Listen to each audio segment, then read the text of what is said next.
CTV ನ್ಯೂಸ್ಗೆ ಸ್ವಾಗತ. ಇದೀಗ ಮುಖ್ಯಾಂಶಗಳು. ಚಿಂತಾಮಣಿ ನಗರದ ಅಭಿವೃದ್ಧಿಗಾಗಿ ನಾವು ತೆಗೆದುಕೊಳ್ಳುವ ಕಠಿಣ ನಿರ್ಧಾರಗಳಿಂದ ಕೆಲವರಿಗೆ ಅನಾನುಕೂಲವಾಗಬಹುದು. ಆದರೆ ಸಾರ್ವಜನಿಕರ ಹಿತದೃಷ್ಟಿಯಿಂದ ವ್ಯವಸ್ಥಿತ ನಗರ ನಿರ್ಮಾಣ ನಮ್ಮ ಗುರಿಯಾಗಿದೆ ಎಂದು ಉನ್ನತ ಶಿಕ್ಷಣ ಸಚಿವ ಡಾಕ್ಟರ್ ಎಂ.ಸಿ. ಸುಧಾಕರ್ ಅವರು ತಿಳಿಸಿದರು.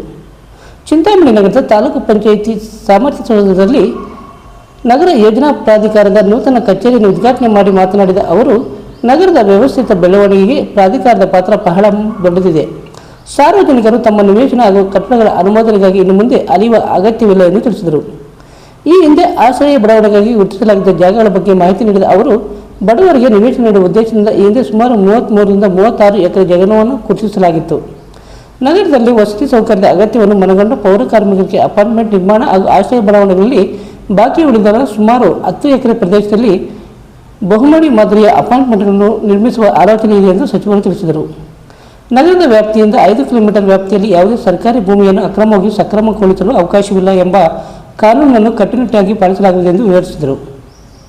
ಕೆಲವು ಕಡೆಗಳಲ್ಲಿ ನಕಲಿ ದಾಖಲೆಗಳನ್ನು ಸೃಷ್ಟಿಸಿರುವ ಪ್ರಕರಣಗಳು ಗಮನಕ್ಕೆ ಬಂದಿವೆ. ಅಂಥ ಅಕ್ರಮಗಳಿಗೆ ಅವಕಾಶ ನೀಡದೆ ಅರ್ಹ ಫಲಾನುಭವಿಗಳಿಗೆ ಸೈಟ್ ಹಾಗೂ ನಿವೇಶನಗಳನ್ನು ನೀಡಲು ಜಿಲ್ಲಾಧಿಕಾರಿಗಳಿಗೆ ಸೂಚಿಸಲಾಗಿದೆ ಎಂದು ಭರವಸೆ ನೀಡಿದರು. ಕಾರ್ಯಕ್ರಮದಲ್ಲಿ ಜಿಲ್ಲಾಧಿಕಾರಿಗಳಾದ ಜಯಪ್ರಭು, ನಗರ ಪ್ರಾಧಿಕಾರದ ಯೋಜನಾ ಅಧ್ಯಕ್ಷರಾದ ಶ್ರೀನಾಥ್ ಬಾಬು, ಸದಸ್ಯರಾದ ಡಾಕ್ಟರ್ ಮೆಹಬೂಬ್ ಪಾಷಾ, ಆರ್.ಎಂ. ಶ್ರೀನಿವಾಸ್, ರೇಖಾ ಉಮೇಶ್, ಎಸ್.ಎನ್. ಸುರೇಶ್, ಆಯುಕ್ತರಾದ ಶಾಂತರಾಜೆ, ತಾಲೂಕು ದಂಡಾಧಿಕಾರಿ ಸುದರ್ಶನ್ ಯಾದವ್, ತಾಲೂಕು ಪಂಚಾಯಿತಿ ಇಒ ಆನಂದ್ ಸೇರಿದಂತೆ ತಾಲೂಕು ಮಟ್ಟದ ಎಲ್ಲ ಅಧಿಕಾರಿಗಳು ಮತ್ತಿತರರು ಉಪಸ್ಥಿತರಿದ್ದರು.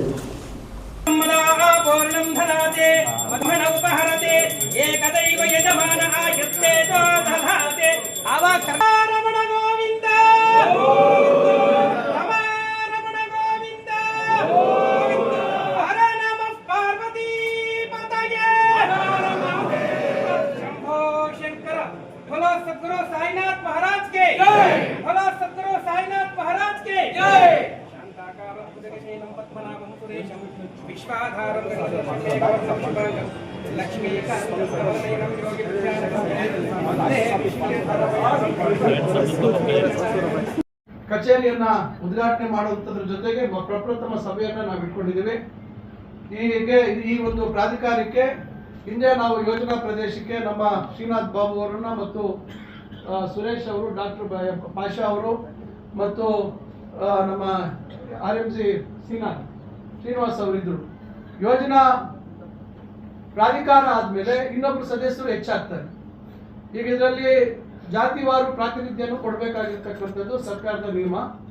ಅದರಂತೆ ನಾವು ಒಬ್ಬ ಮಹಿಳೆಯರು ಇದರಲ್ಲಿ ಇರಬೇಕಾಗಿತ್ತು. ಮಹಿಳೆಯಾಗಿ ನಮ್ಮ ರೇಖಾ ಉಮೇಶ್ ಅವರನ್ನ ನಾವು ಅದರಲ್ಲಿ ತೆಗೆದುಕೊಂಡಿದ್ದೀವಿ. ಈಗ ಬಾಬು ಅವರನ್ನ ಮತ್ತೆ ಇವರನ್ನೇ ನಾವು ಮುಂದುವರಿಸುವಂತ ಕೆಲಸವನ್ನ ನಾವು ಮಾಡಿದ್ದೀವಿ.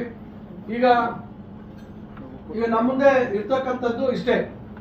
ಇದನ್ನ ಯಾವ ರೀತಿ ಇದನ್ನ ಜಾಗ ಕೊಡ್ತೀರಾ ಪ್ರಶ್ನೆ. ಇಲ್ಲಿ ನಾವು ಈಗ ಸ್ಥಳಾವಕಾಶವನ್ನ ತಾಲೂಕ್ ಪಂಚಾಯತಿಗೆ ಅವರು ಬಾಡಿಗೆ ತಗೊಂಡು ಈಗ ಅಲ್ಲಿ ಆಫೀಸ್ ಮಾಡಿದ್ದಾರೆ. ಈಗಾಗಲೇ 1 ಎಕರೆ ಜಾಗ ಇದಕ್ಕೆ ಕೊಡಬೇಕು ಅಂತಕ್ಕಂಥದ್ದನ್ನ ತೀರ್ಮಾನ ಮಾಡಿ 1 ಎಕರೆ ಜಾಗ ಈಗ ಜಿಲ್ಲಾಧಿಕಾರಿಗಳಿಗೆ ಸದ್ಯದಲ್ಲಿ ಅನುಮೋದನೆಗೆ ಹೋಗ್ತಾ ಇದೆ. 1 ಎಕರೆ ಜಾಗ ದೊಡ್ಡಹಳ್ಳಿ ಗ್ರಾಮದ ಪಕ್ಕದಲ್ಲಿ 1 ಎಕರೆ ಜಾಗ ಗುರುತಿಸಿದ್ದೀವಿ. ಇದಕ್ಕೆ ಇಲ್ಲಿ ಭವಿಷ್ಯತ್ತಿನ ದೃಷ್ಟಿಯಲ್ಲಿ ಕೊಡುವಂತದ್ದು. ಯಾಕಂದ್ರೆ 1 ಎಕರೆ ಜಾಗ ಚಿಕ್ಕಬಳ್ಳಾಪುರದಲ್ಲಿ ಇಲ್ಲ. ಅವರೊಂದು ಲೇಔಟ್ ಅಲ್ಲಿ ಯಾವ್ದೋ ಸಿಟ್ರಸ್ ಲೇಔಟ್ ಅಲ್ಲಿ ಒಂದು CI ಸೈಟ್ ಅಲ್ಲಿ ಕಟ್ಕೊಂಡಿದ್ದಾರೆ. CI ಸೈಟ್ ಅಲ್ಲಿ ಆದ್ರೆ ಇವತ್ತು ನಾನು 1 ಎಕರೆ ಜಾಗ ಕೊಡಿಸ್ತಾ ಇದ್ದೀನಿ. ಇವೆಲ್ಲ ನಾವು ಭವಿಷ್ಯತ್ತಿನ ದೃಷ್ಟಿಯಲ್ಲಿ ಇವೆಲ್ಲ ಮಾಡ್ತಾ ಇರ್ತಕ್ಕಂಥದ್ದು. ಈಗಾಗಲೇ ಜಿಲ್ಲಾಧಿಕಾರಿಗಳು ಹೇಳಿದಾಗೆ ನಾವು ಒಂದು ಹೊಸ ಟೌನ್ಶಿಪ್ ಮಾಡಬೇಕು ಅಂತ ನಾನು ಚುನಾವಣೆ ಮುಗಿದ ನಂತರದಿಂದ ಅದಕ್ಕಾಗಿ ಬಹಳಷ್ಟು ಸಮಯವನ್ನ ಅದಕ್ಕೆ ವಿನಿಯೋಗಿಸಿ ಜಾಗ ಗುರುತಿಸುವಂತ ಕೆಲಸವನ್ನ ಅವಿರತವಾಗಿ ನಾವು ಮಾಡ್ತಾ ಇದ್ದೀವಿ.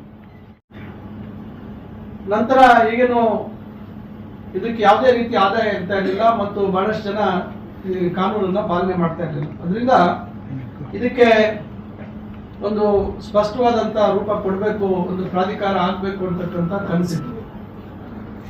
ಆ ಕಾರಣದಿಂದ ನಾನು ಈಗ 2023 ನಂತರ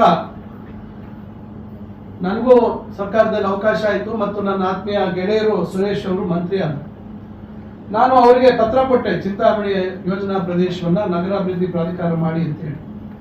ಆ ಸಂದರ್ಭದಲ್ಲಿ ಅವ್ರು ಹೇಳಿದ್ರು ಎಲ್ಲ ಮಾಹಿತಿಯನ್ನ ತೆಗೆದುಕೊಂಡು, ಇಲ್ಲೇನು ಆದಾಯ ಇಲ್ಲ, ಇಲ್ಲಿ ಯಾವುದು ಹೆಚ್ಚಾಗಿ ಇಲ್ಲಿ ಬಡಾವಣೆ ಅನುಮೋದನೆಗೆ ಬರ್ತಾ ಇಲ್ಲ ಅಂಥೇಳಿ ಅವರು ಹೇಳಿ ಇಲ್ಲಿ ಇದು ಪ್ರಾಧಿಕಾರ ಮಾಡಿದ್ರೆ ಇದಕ್ಕೆ ಖರ್ಚು ವೆಚ್ಚಗಳು ಜಾಸ್ತಿ ಬರ್ತದೆ, ಈಗ ನಿಮ್ಮಲ್ಲಿ ಆದಾಯ ಇಲ್ಲ ಅಂತಕ್ಕಂಥ ಮಾತನ್ನು ಹೇಳಿದಾಗ ಅದಕ್ಕೇನು ಪರಿಹಾರ ಅಂತ ಹೇಳಿ ಆ ಸಂದರ್ಭದಲ್ಲಿ ನನಗೆ ಅಲ್ಲಿ ಅವರ ಹತ್ರ ಇದ್ದಂಥ OSD ಮಾರುತಿಯವರು, ಸರ್ ಮೊದಲು ಇದಕ್ಕೆ ವಿಸ್ತರಣೆಯನ್ನು ಮಾಡಿಕೊಳ್ಳಿ ಮೊದಲನೇ ಹಂತದಲ್ಲಿ ಅಂತ ಹೇಳಿದಾಗ ನಾವು 110 ಹಳ್ಳಿಗಳನ್ನ ಸೇರಿಸಿದ್ವಿ. ಎಲ್ಲೆಲ್ಲಿ ನಾವು ಕೈಗಾರಿಕೆಗಳನ್ನ ಮಾಡ್ತಾ ಇದೀವಿ ಮತ್ತು ಎಲ್ಲೆಲ್ಲಿ ಬಡಾವಣೆಗಳು ಗ್ರಾಮ ಪಂಚಾಯಿತಿ ವ್ಯಾಪ್ತಿಗಳಲ್ಲಿ ಆಗ್ತಾ ಇದ್ದಾವೆ ಇವನ್ನೆಲ್ಲ ಗಮನಿಸಿ ಸ್ವಲ್ಪ ಹೆಚ್ಚು ಕಮ್ಮಿ ಆದಷ್ಟು ಈ ಎಲ್ಲ ಗ್ರಾಮಗಳು ಅನ್ನ ಸೇರಿಸುವಂತ ಒಂದು ಪ್ರಯತ್ನ ಮಾಡಿದ್ವಿ. 2024ರಲ್ಲಿ ಇದಕ್ಕೆ ನವೆಂಬರ್ ತಿಂಗಳಲ್ಲಿ ಇದಕ್ಕೆ ಅಧಿಸೂಚನೆಯನ್ನ ಹೊರಡಿಸುವಂತ ಕೆಲಸ ಮಾಡಿದ್ವಿ.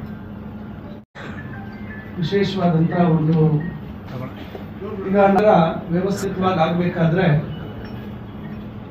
ಅದಕ್ಕೊಂದು ದೂರದೃಷ್ಟಿ ಇರಬೇಕು ಮತ್ತು ನಾಗರಿಕರು ಸಹ ಸಂಪೂರ್ಣವಾಗಿ ಅದಕ್ಕೆ ಸಹಕಾರವನ್ನು ಕೊಟ್ಟಾಗ ಮಾತ್ರ ನಾವು ಒಂದು ಸುಂದರವಾದಂಥ ನಗರದ ಸುಸಜ್ಜಿತವಾಗಿ ಮತ್ತು ಎಲ್ಲ ಮೂಲಭೂತ ಸೌಲಭ್ಯಗಳನ್ನು ಒಳಗೊಂಡಂತ ನಗರವಾಗಿ ಮಾಡಲಿಕ್ಕೆ ಸಾಧ್ಯ. ಆ ಕಾರಣದಿಂದ ಚಿಂತಾಮಣಿ ಯೋಜನಾ ಪ್ರದೇಶ ಆಗಿತ್ತು ಹಿಂದೆ. ಚಿಂತಾಮಣಿ ಯೋಜನಾ ಪ್ರದೇಶ ಹಿಂದೆ ನಮ್ಮ ತಂದೆಯವರ ಕಾಲದಲ್ಲಿ ಆಗಿದ್ದಂಥದ್ದು ಮತ್ತು ಅದಕ್ಕೆ ಸಿಟಿ ಡೆವಲಪ್ಮೆಂಟ್ ಪ್ಲಾನ್ ಅಂದರೆ ಕಾಂಪ್ರಿಹೆನ್ಸಿವ್ ಡೆವಲಪ್ಮೆಂಟ್ ಪ್ಲಾನ್ ಅಂತೇಳಿ ಮಾಡಿದ್ರು. ನಗರದ ಪರಿಮಿತಿಯನ್ನ ನಗರಸಭೆಯ ಪರಿಮಿತಿಯನ್ನ ವ್ಯಾಪ್ತಿಗೆ ತಗೊಂಡು ಅದನ್ನ ಅಷ್ಟರ ವ್ಯಾಪ್ತಿ ಒಳಗೆ ಅಭಿವೃದ್ಧಿ ಮಾಡ್ತಕ್ಕಂಥದ್ದು. ಈಗ ನಾವು ಬಹಳ ದಿವಸಗಳ ಕನಸಿದೆ, ಯಾಕಂದ್ರೆ ನಗರ ವೇಗವಾಗಿ ಬೆಳೀತಕ್ಕಂಥ ಸಂದರ್ಭದಲ್ಲಿ ಇದು ಒಂದು ಅವ್ಯವಸ್ಥೆ ಮತ್ತು ಅವೈಜ್ಞಾನಿಕವಾಗಿ ಕೆಲವರ ಒಂದು ಸ್ವಾರ್ಥಕ್ಕೆ ಗುರಿ ಆಗ್ತಕ್ಕಂಥ ಪರಿಸ್ಥಿತಿ ಆಗ್ತಾ ಇತ್ತು. ಇವನ್ನೆಲ್ಲ ಮನಗಂಡು ನಾವು 2015-16ರಲ್ಲೇ ಆಗ ಇದಕ್ಕೆ ಒಂದು ಕಾಂಪ್ರಿಹೆನ್ಸಿವ್ ಡೆವಲಪ್ಮೆಂಟ್ ಪ್ಲಾನ್, ಯಾಕಂದ್ರೆ ಪ್ರತಿಯೊಂದು ಸಂದರ್ಭದಲ್ಲೂ 15 ವರ್ಷಕ್ಕೆ ಒಂದ್ಸತಿ CDP ಆಗುತ್ತೆ. ಈಗ 2030 ಆಗುವಂಥದ್ದಕ್ಕೆ ಆ ಸಂದರ್ಭದಲ್ಲಿ ನಾವು ಅದನ್ನ ರೆಡಿ ಮಾಡಿಸಿ ಅವಾಗ ನಾನೇ ಸೋತಿದ್ರು ಸಹ ಅದನ್ನ ಸರ್ಕಾರದಲ್ಲಿ ನಾನೇ ಅದನ್ನ ಹಿಂದೆ ಬಿದ್ದು ಅಪ್ರೂವ್ ಮಾಡಿಸ್ಕೊಟ್ಟಿದ್ವಿ. ಶೇಖರಣೆ ಆಗಿರ್ತಕ್ಕಂಥ ಹಣದಲ್ಲಿ ಈಗ ನಾವು 1,11,00,000 ಈಗ ಗೋಪ್ಸಂದ್ರ ಕೆರೆಯನ್ನ ಅಭಿವೃದ್ಧಿ ಮಾಡಬೇಕು ಅಂತ ಇದ್ರಲ್ಲಿ ತಗೊಂಡ್ಕೊಂಡಿದ್ದೀವಿ ಇಷ್ಟು ಕಮ್ಮಿ ಸಮಯದಲ್ಲಿ. ಇದು ಪ್ರಾಧಿಕಾರವಾಗಿ ಆದಂತ ಸಂದರ್ಭದಲ್ಲಿ ಜಿಲ್ಲಾಧಿಕಾರಿಗಳು ಹೇಳಿದಾಗ ಏನು ಇದಕ್ಕೆ ದೊಡ್ಡ ಒಂದು ಅವಕಾಶಗಳಿದಾವೆ. ಪ್ರಾಧಿಕಾರ ಸ್ವಂತ ಬಡಾವಣೆಯನ್ನ ಅಭಿವೃದ್ಧಿ ಮಾಡ್ಬೋದು, ಜಮೀನನ್ನ ಭೂಸ್ವಾಧೀನ ಮಾಡಿಕೊಂಡು ದೊಡ್ಡ ದೊಡ್ಡ ಬಡಾವಣೆ ನಿರ್ಮಾಣ ಮಾಡ್ಬೋದು. ಈಗೇನು ಬೆಂಗಳೂರು ಡೆವಲಪ್ಮೆಂಟ್ ಅಥಾರಿಟಿ ಏನು ಬೆಂಗಳೂರಿನಲ್ಲಿ BDA ಲೇಔಟ್ ಅಂತ ಹೇಳಿ ಬಹಳಷ್ಟು ನೀವು ನೋಡ್ತಾ ಇದ್ದೀರಾ, ಆ ರೀತಿ ಮಾಡುವಂತದ್ದು ಅವಕಾಶ ಇದೆ. ಮತ್ತು ಒಂದು ವ್ಯವಸ್ಥಿತವಾಗಿ ಒಂದು ಡಿಟೈಲ್ಡ್ ಭವಿಷ್ಯತ್ತಿನ ಒಂದು ದೃಷ್ಟಿಯಲ್ಲಿ ಸಮಗ್ರವಾದಂತ ಅಭಿವೃದ್ಧಿ ನಕ್ಷೆಯನ್ನ ಝೋನಿಂಗ್ ಮಾಡ್ಬೋದು. ಈಗೇನು ಹಸಿರು ವಲಯ ಎಲ್ಲಿರ್ಬೇಕು, ಕೈಗಾರಿಕಾ ವಲಯ ಯಾವ ಭಾಗದಲ್ಲಿ ಇರಬೇಕು, ವಸತಿ ವಲಯ ಎಲ್ಲಿರ್ಬೇಕು, ವಾಣಿಜ್ಯ ವಲಯ ಎಲ್ಲಿರ್ಬೇಕು, ಇವೆಲ್ಲವನ್ನ ನಿಗದಿ ಮಾಡುವಂತದ್ದಾಗುತ್ತೆ. ಅನಿವಾರ್ಯವಾಗಿ ಕೆಲವು ಕಡೆ ಗ್ರೀನ್ ಬೆಲ್ಟ್ ಅಂತ ಮಾಡ್ಲೇಬೇಕಾಗುತ್ತೆ. ಇದು ಬೆಂಗಳೂರಿನಲ್ಲಿ ಇದೆ, ಎಲ್ಲ ಕಡೆ ಇದೆ. ಇವೆಲ್ಲ ಅಂದ್ರೆ ಯಾರು ಎಲ್ಲಿ ಬೇಕಾದ್ರೆ ಬಡಾವಣೆ ನಿರ್ಮಾಣ ಮಾಡೋಕ್ಕೂ ಆಗಲ್ಲ. ಈಗ ನಾವು ಎಲ್ಲೆಲ್ಲಿ ಕೈಗಾರಿಕಾ ಪ್ರದೇಶಗಳಿದಾವೆ ಸ್ವಲ್ಪ ಹೆಚ್ಚು ಕಮ್ಮಿ ಅಲ್ಲಿ ಕೈಗಾರಿಕೆಗೆ ಮೀಸಲಿಡ್ತೇವೆ, ಯಾಕಂದ್ರೆ ಈಗಾಗಲೇ ಕೈಗಾರಿಕೆಗಳಿಗೆ ಭೂಸ್ವಾಧೀನ ಆಗಿರ್ತಕ್ಕಂಥದ್ದು. ಇನ್ನ ಎಲ್ಲೆಲ್ಲಿ ಬಡಾವಣೆಗಳು ಬರಬೇಕು ಮಾಡುವಂಥದ್ದು ಇದೆ. ಮತ್ತು ದೊಡ್ಡ ಮಟ್ಟದಲ್ಲಿ ಇದಕ್ಕೆ ಅವಕಾಶಗಳಾಗ್ತವೆ. ಈಗ ಬಹಳಷ್ಟು ಕೆಲಸಗಳು ಚಿಕ್ಕಬಳ್ಳಾಪುರದ ನಗರಾಭಿವೃದ್ಧಿ ಪ್ರಾಧಿಕಾರದಲ್ಲಿ ತೆಗೆದುಕೊಳ್ಳುವಂಥದ್ದು ಮಾಡ್ತಾ ಇದ್ದೀವಿ. ಈಗ ನಾವು ಅಲ್ಲಿ ಕನ್ನಡ ಭವನ ಕಟ್ಟುವಂತ ಸಂದರ್ಭದಲ್ಲಿ ಪಕ್ಕದಲ್ಲಿ ಕಲ್ಯಾಣಿ ಅಭಿವೃದ್ಧಿ ಮಾಡಬೇಕಿತ್ತು. ಈಗ ಪ್ರಾಧಿಕಾರದಿಂದ 70 ಲಕ್ಷ ಅದಕ್ಕೆ ಕಲ್ಯಾಣಿ ಅಭಿವೃದ್ಧಿ ಕೊಡುವಂಥದ್ದು ಮಾಡಿದ್ದೀವಿ. ಈಗ ಕೆರೆ ಅಭಿವೃದ್ಧಿ ಶುಲ್ಕದಲ್ಲಿ ಸುಮಾರು ಗೋಪಾಲಕೃಷ್ಣ ಕೆರೆ 2 ಕೆರೆಗಳನ್ನ ತಗೊಳ್ಳುವಂಥದ್ದು ಆಗ್ತದೆ. ಯಾವ ಆಯ್ತಿಲ್ಲ, 2 ಕೆರೆಗಳನ್ನ, ಒಂದು ದೊಡ್ಡಮರಳಿ ಕೆರೆ ಮತ್ತು ಇನ್ನೊಂದು ಯಾವುದೋ ಒಂದು ಕೆರೆ ಒಂದು ಅಭಿವೃದ್ಧಿಗೆ ತೆಗೆದುಕೊಳ್ಳುವಂಥದ್ದು ನಾವು ಮಾಡ್ತಾ ಇದ್ದೀವಿ. ಈ ರೀತಿ ದೊಡ್ಡ ಮಟ್ಟದಲ್ಲಿ ಈ ಒಂದು ಪ್ರದೇಶಕ್ಕೆ ಕೈಗಾರಿಕಾ ಈ ಒಂದು ಯೋಜನಾ ಪ್ರದೇಶಕ್ಕೆ ಆರ್ಥಿಕವಾದಂತ ಒಂದು ಬಲ ಸಿಗ್ತಕ್ಕಂಥದ್ದು ಆಗ್ತದೆ. ಇನ್ನು ನಗರದ ಮತ್ತು ಇತರೆ ಭಾಗಗಳಲ್ಲಿ ರಸ್ತೆ ಮಾಡುವಂಥದ್ದಾಗ್ಬೋದು, ಅದಕ್ಕೆ ಬೇರೆ ರೂಪ ಕೊಟ್ಟಿದ್ದೀವಿ. ಆದರೆ ಆ ಸಂದರ್ಭದಲ್ಲಿ ಸಂದರ್ಭದಲ್ಲಿ ಭೂಪರಿವರ್ತನೆ ಮಾಡೋಕ್ಕಾಗೋದಿಲ್ಲ ಅಂತಕ್ಕಂಥದ್ದು ಒಂದು. ಯಾಕಂದ್ರೆ ಇದಕ್ಕೆ ವಿಸ್ತೃತವಾದಂಥ ಯೋಜನೆ ಆಗಬೇಕು, ಕಾಂಪ್ರಿಹೆನ್ಸಿವ್ ಡೆವಲಪ್ಮೆಂಟ್ ಪ್ಲಾನ್ ಆಗಬೇಕು ಅಂತಕ್ಕಂಥದ್ದು. ಅದು ಆಗದೇ ಇದ್ದ ಪಕ್ಷದಲ್ಲಿ ಭೂಪರಿವರ್ತನೆ ಮಾಡೋದಕ್ಕೆ ಅವಕಾಶ ಇಲ್ಲ ಅಂಥೇಳಿ ಈಗ ಅದ್ರ ಬಗ್ಗೆ ಬಹಳಷ್ಟು ಕೆಲವರು ವಿರೋಧಿಗಳು ಉದ್ದೇಶಪೂರ್ವಕವಾಗಿ ಇದನ್ನ ತೊಂದರೆ ಮಾಡ್ತಾ ಇದ್ದಾರೆ ಅಂತಕ್ಕಂಥದ್ದು ಕೆಲವರ ಬಗ್ಗೆ ಹೇಳಿರ್ತಕ್ಕಂಥದ್ದು ಗೊತ್ತಿದೆ. ನಾವು ಯಾವುದು ಅದಕ್ಕೆ ತಲೆ ಕೆಡಿಸ್ಕೊಂಡಿಲ್ಲ. ತಕ್ಷಣ ನಾವು CDP ಮಾಡುವಂಥದ್ದಕ್ಕೆ ಸರ್ಕಾರದಲ್ಲಿ ಅನುಮತಿಗೆ ಬರೆದು CDP ಮಾಡುವಂಥ ಪ್ರಯತ್ನ ಇವೆಲ್ಲ ಮಾಡ್ತಾ ಇದ್ವಿ. ಆದ್ರೆ ಇದ್ರ ಮಧ್ಯೆ ನನ್ನ ಬೈಕೆ ಪ್ರಾಧಿಕಾರ ಆಗಬೇಕು ಅಂತಕ್ಕಂಥ ಬೈಕೆ ನನ್ನಲ್ಲಿ ಅದು ಹಾಗೆ ಉಳಿದೋಯ್ತು. ಆದ್ರೆ ಈ 1.5 ವರ್ಷದಲ್ಲಿ ಸುಮಾರಷ್ಟು ಏನು ಮುಂಚಿತವಾಗಿ ವಸತಿ ಉದ್ದೇಶಕ್ಕೆ ಭೂ ಪರಿವರ್ತನೆ ಆಗಿತ್ತು, ಅದು ಮಾಡ್ಬೋದಾ ಇಲ್ವಾ, ನಕ್ಷೆ ಅನುಮೋದನೆ ಕೊಡ್ಬೋದಾ ಇಲ್ವಾ ಅಂತಕ್ಕಂಥ ಗೊಂದಲ ಇತ್ತು. ನಂತರ ಸರ್ಕಾರದಲ್ಲಿ ಅದಕ್ಕೆ